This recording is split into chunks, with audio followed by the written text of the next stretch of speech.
오늘 이 찬양의 가사처럼 주님의 손과 발에 포개어 살아가는 삶이 되시기를 바랍니다. 그래서 주님과 늘 동행하고 하나님이 주시는 은혜, 하나님이 주시는 기쁨, 하나님이 주시는 평강이 충만하시기를 축복합니다. 오늘 말씀은 지난주 말씀에 이어지는 이야기입니다. 지난주에 말씀에서 이스라엘은 7년간의 가나안 전쟁을 마쳤습니다. 그리고 전쟁을 마친 후에 모든 지파들이 가나안 땅을 분배받았습니다. 이 모든 과정을 다 마친 후에 여호수아는 가족들에게 돌아가려고 하는 세 지파, 이 세 지파를 불러 모으죠. 그리고 그들을 격려합니다. 지난주에 이 본문 말씀을 가지고 세 가지를 말씀드렸는데요. 공동체의 하나됨, 그리고 하나됨을 위해 하나님이 계속 일하고 계신다. 계속 일하시는 하나님의 은혜는 아무 값없이 베풀어 주시는 하나님의 놀라운 사랑이다라는 것을 함께 나누었습니다. 오늘 말씀을 보게 되면 이렇게 여호수아를 통하여 격려를 받고 고향으로 돌아가는 이 세 지파에게 참 우리가 생각하지 못했던 일, 그리고 가나안 땅에 살고 있던 이스라엘 백성들이 생각하지 못했던 일들이 나타나게 됩니다. 오늘 말씀에서 전혀 예상하지 못했던 그 일들을 세 지파가 행했다라고 하는 것이죠. 우리 함께 본문 10절 읽겠습니다. 시작. 루벤 자손과 갓 자손과 므낫세 반 지파가 가나안 땅 요단 언덕가에 이르자 거기서 요단가에 제단을 쌓았는데 보기에 큰 제단이었더라. 자, 후반절을 보시면 요단가에 제단을 쌓았다고 이야기를 합니다. 이 제단은 그냥 작은 제단이 아닙니다. 굉장히 큰 제단입니다. 이렇게 제단을 쌓았다라는 것, 아마 가나안 땅에 있는 이스라엘 지파들은 예상하지 못했던 일이었을 겁니다. 이 소식이 가나안 본토에 있는 백성들에게, 이 지파들에게 전해졌죠. 자, 그래서 이 사람들은 요단 동쪽에 있는 이 세 지파가 불법적으로 제사를 드리기 위해서 제단을 쌓았을 것이다 라는 생각을 하게 되었습니다. 그래서 온 회중이 모여서 이 제단을 지파를 이제 심판하려고 하죠. 싸우려고 합니다. 그런데 이때 지도자 중 한 사람이 이렇게 이야기를 합니다. 자, 이제 우리 흥분하지 맙시다. 흥분하지 말고 이 일이 어떻게 된 일인지 한번 확인해 봅시다.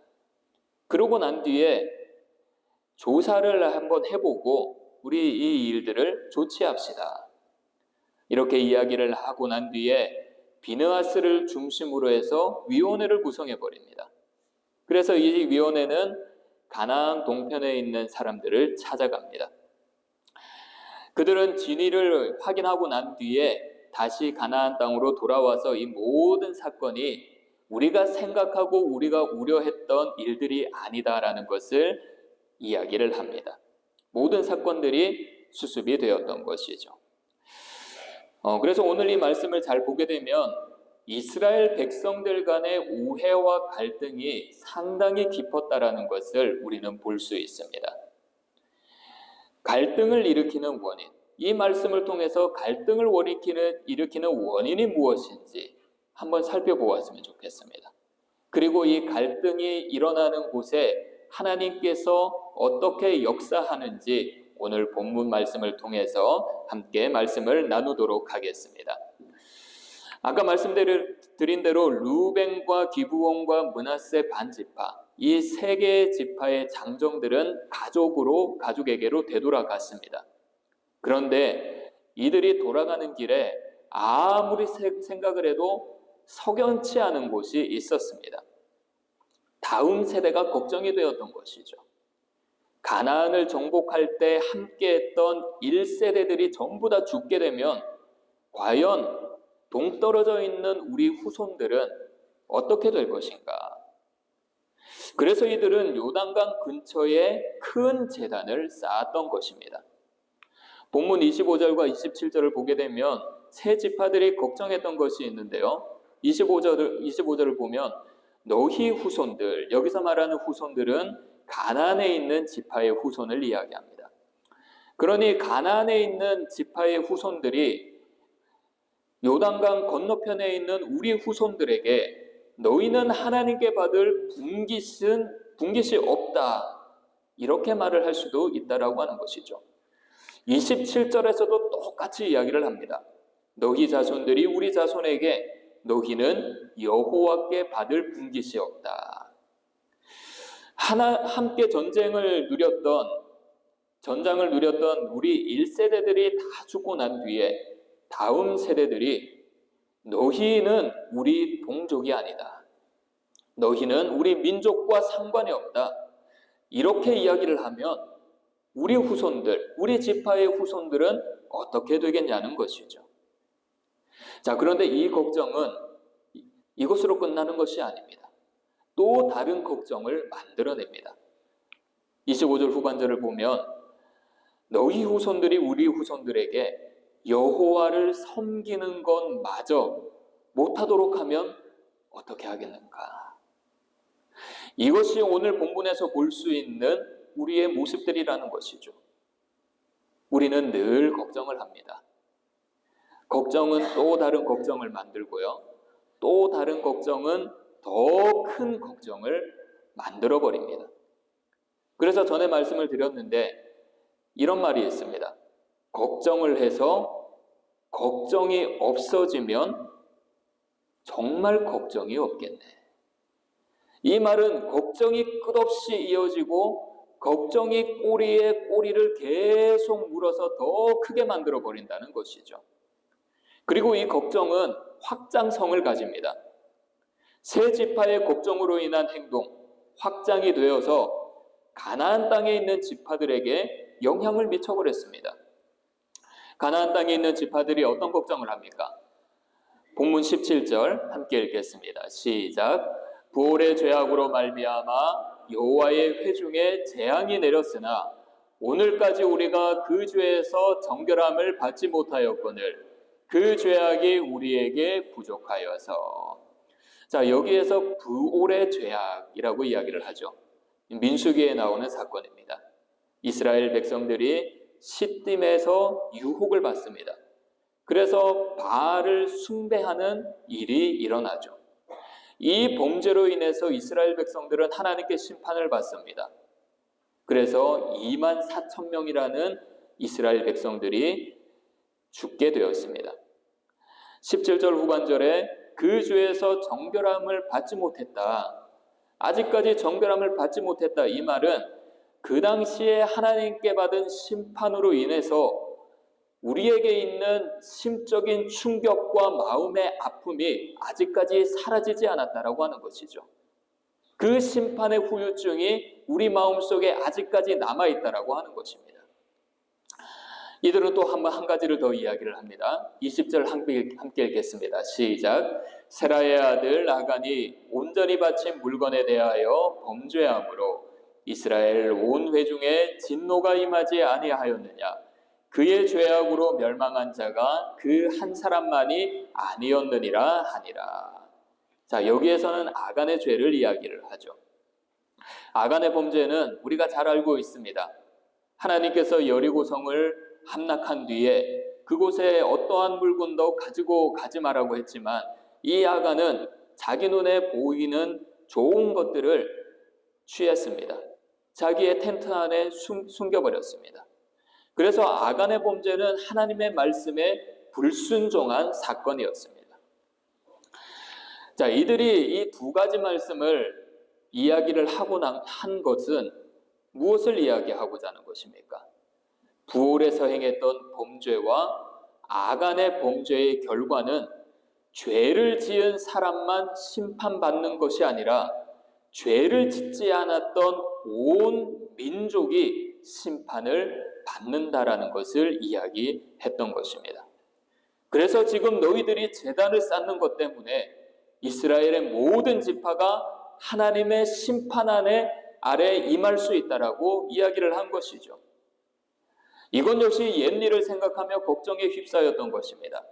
과거에 일어났던 일이 트라우마로 남아버렸던 것이죠. 그래서 요단강 동쪽에 있던 세 지파의 걱정이 시작되어서 이 걱정이 가나안 땅 본토에 있는 지파들에게 전달되어 버렸습니다. 그래서 이들도 이 세 지파로 인해서 하나님이 우리에게 심판을 하시면 어떨까? 이런 걱정에 빠지게 되었다라는 것이죠. 제가 어제 설교를 준비하다가 잠깐 좀 밖에 나갔습니다. 이제 머리를 조금 정리하기 위해서 제가 한 번씩 설교 준비하다가 나가는데요. 여기 위에 펜트하우스까지 올라갔다가 내려왔습니다. 거기 사람이 많이 없고 좀 조용해서 한 번씩 이제 생각 정리 그리고 설교 정리하러 올라가거든요. 그래서 그곳을 좀 뱅뱅 돌다가 내려오는데 어제 거기 걷다가 보니까 어떤 학생이 집으로 들어가는 모습을 보았습니다. 그 학생은 공부를 굉장히 열심히 하는 학생처럼 보였습니다. 제 눈에는 그렇게 보였습니다. 그리고 그 친구를 보니까 이런 생각이 들더라고요. 지금까지 공부를 하고 이제 집으로 가는구나. 이제 쉬러 가는구나. 또 잠깐 쉬었다가 또 공부하겠지. 뭐 이런 생각이 들었습니다. 그러면서 끝이 나지 않는 이 경쟁 속에서 살아남기 위해 끝없이 공부하는 이 학생의 모습이 보였습니다. 이 친구가 얼마나 걱정을 많이 하겠습니까? 성적에 대한 걱정을 할 거고요. 미래에 대한 걱정도 할 거고, 내신 점수에 대한 걱정도 할 거고, 대학 진학에 대한 걱정도 할 것입니다. 그래서 이 걱정은 누구나 다 하는 것입니다. 저도 걱정을 하고요. 여기 있는 여러분들도 걱정을 할 것이고, 어제 만났던 학생들도 걱정을 할 것이고, 나이와 상관없이 모든 사람들이 걱정은 하게 되어 있습니다. 걱정하지 않을 것 같은 사람도 걱정하고, 큰 업적을 남긴 인물도 걱정을 합니다. 유대인들에게 위대한 선생인 모세, 끝없이 걱정을 했습니다. 출애굽기 3장 11절을 보게 되면 하나님께 모세가 이렇게 이야기하죠. 하나님, 내가 누구입니까? 내가 누구이기에 바로에게 갑니까? 바로에게 가서 이스라엘 자손을 애굽에서 나오게 해달라고 어떻게 이야기를 하겠습니까? 자신은 말이 어눌하고 지도력이 부족하고 이스라엘 백성들이 자신을 믿지 않을 것 같은 두려움 때문에 끝없이 걱정을 하게 되었던 것입니다. 사사 기드온도 마찬가지였습니다. 16절 사사기 6장 15절을 보면 하나님, 내가 무엇으로 이스라엘을 구원하겠습니까? 나의 집은 우리 지파, 이 므낫세 지파 중에 가장 약합니다. 우리 지파는. 이 지파 안에 있는 우리의 가정은, 우리 아버지의 집은 굉장히 작은 집이고 나는 우리 아버지 집에서도 가장 작은 자입니다. 자신의 부족함, 자신의 낮은 신분과 약한 가문으로 끝없는 걱정을 했던 것이죠. 금요일에 제가 한번 말씀을 드렸는데요. 캐나다의 언어학 박사 로스킹이라는 교수가 있습니다. 이 교수는 무려 22개의 언어를 할 줄 아는 사람입니다. 놀라지도 않으시네요. 한국말도 하기 힘든데 무려 22개. 자유롭게 구사하는 언어가 8개가 된다고 합니다. 그 중에 하나가 한국어인데요.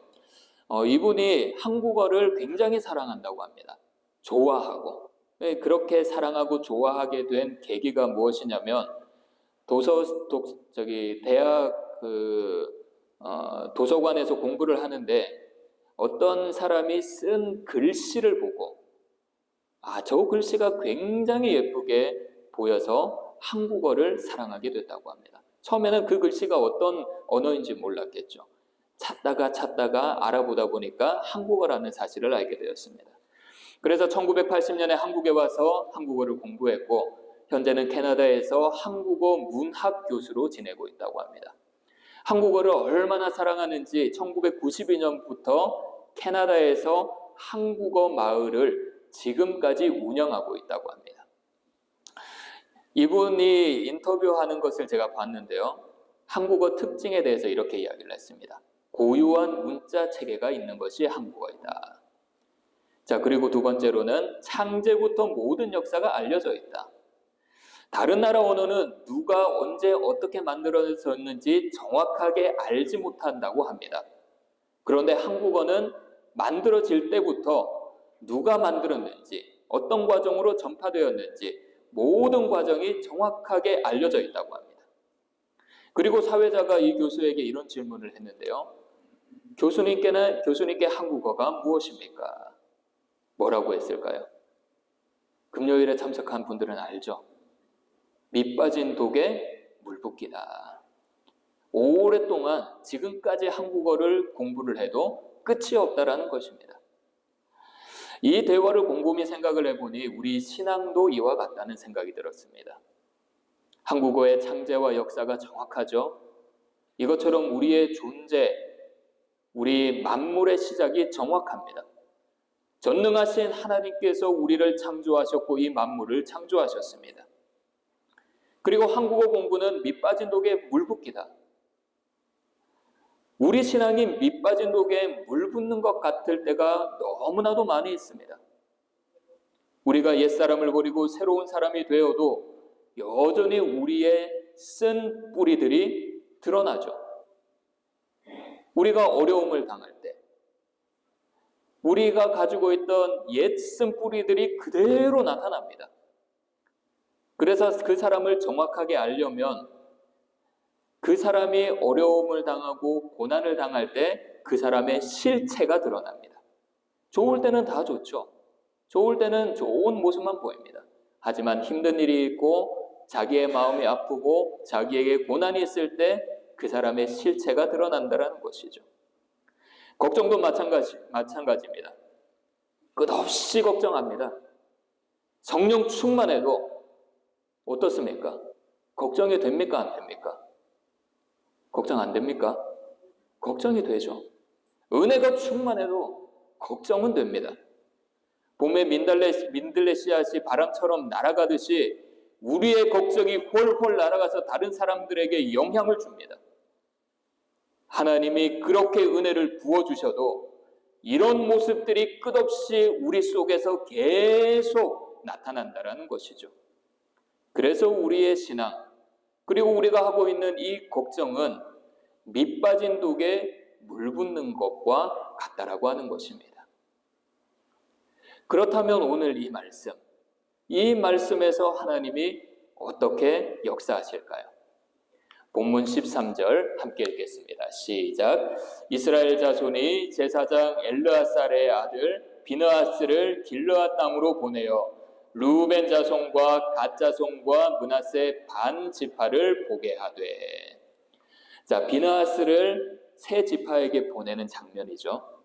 가나안 땅에 있는 지파들이 싸우러 가기 전에 먼저 비느하스를 보냅니다. 그래서 왜 이들이 제단을 쌓게 됐는지 확인하게 합니다. 이 모습을 보았을 때 어떤 생각이 듭니까? 저는 이 말씀을 묵상하면서 하나님이 우리에게 이렇게 역사하시는 분이라는 것을 묵상했습니다.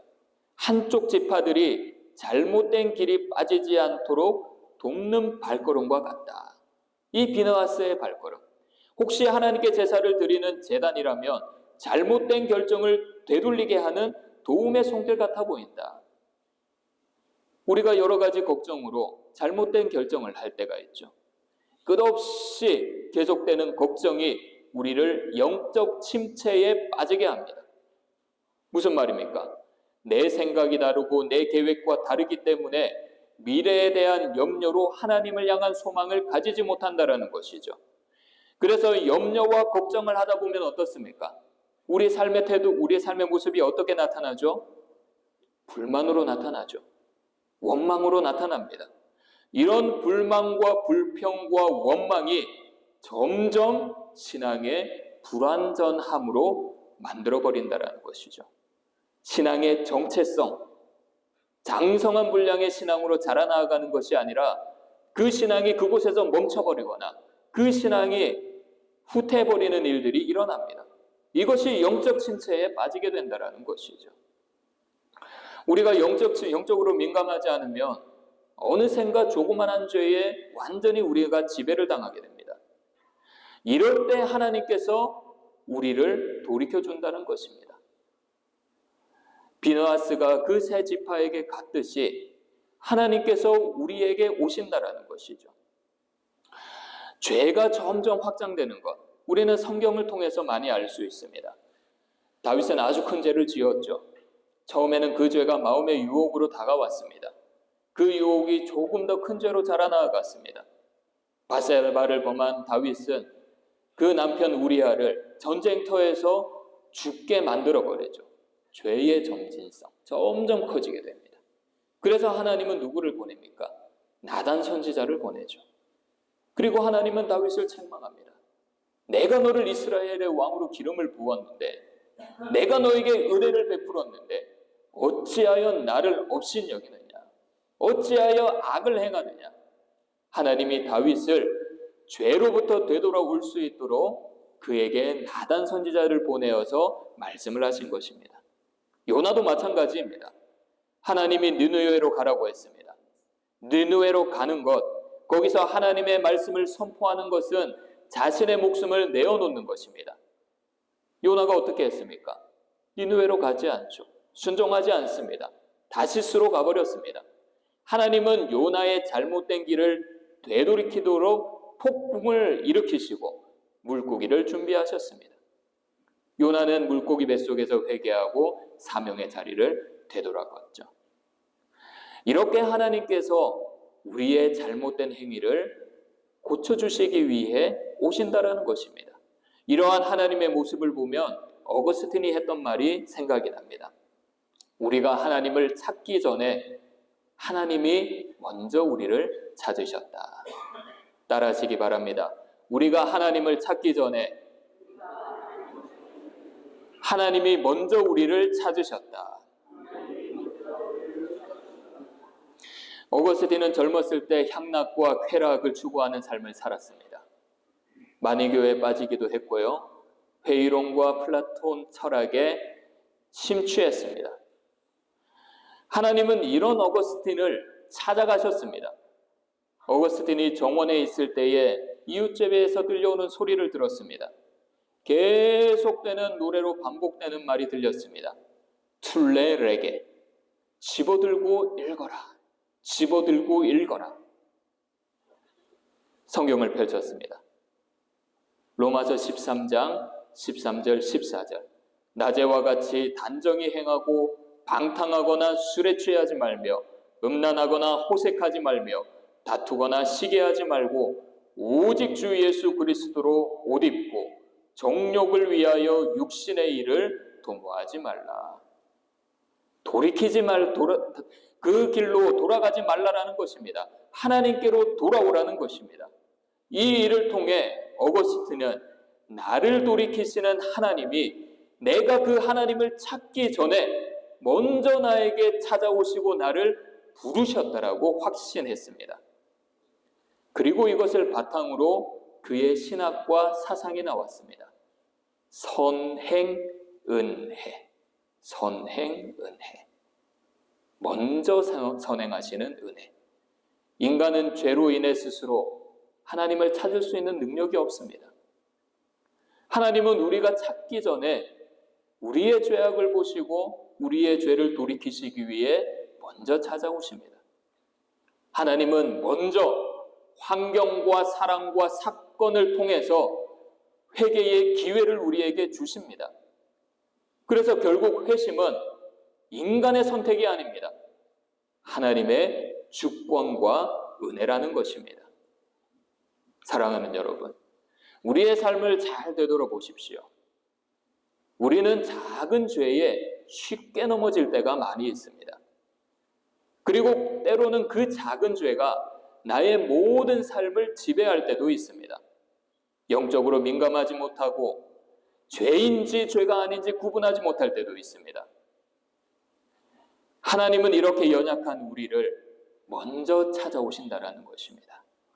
가나안 땅에 있는 지파들이 요단 동편에 있는 지파들을 찾아갔듯이 오늘도 하나님이 먼저 우리를 찾아오십니다. 요단 동편에 있는 지파들이 죄를 지었는지 확인하고 만약 그렇다면 그들을 바로잡기 위해 그들에게 찾아갔듯이 오늘도 하나님은 죄를 돌이키기 위해 우리에게 먼저 찾아오십니다. 걸림돌로 인해 앞길이 꽉 막혀 낙심해 있을 때 실망하며 하나님을 떠나지 않도록 하나님은 우리를 먼저 찾아오십니다. 선행의 은혜, 먼저 찾아오시는 하나님을 믿으시기를 바랍니다. 이번 한 주간 이러한 하나님의 은혜가 임하기를 원합니다. 먼저 찾아오시는 하나님, 먼저 나에게 임재하시는 하나님, 먼저 나에게 은혜를 풍성하게 하시는 하나님. 그래서 이러한 은혜를 누리며 모든 것이 하나님의 은혜입니다. 모든 것이 하나님의 인도입니다. 모든 것이 하나님의 사랑입니다. 모든 것이 하나님의 이끌림입니다. 이런 고백으로 하나님의 찾아오심에 감사드리며 찾아오시는 이러한 하나님의 은혜로 모든 걱정과 죄로부터 자유하며 이겨나가시는 분들이 되시기를 축복합니다.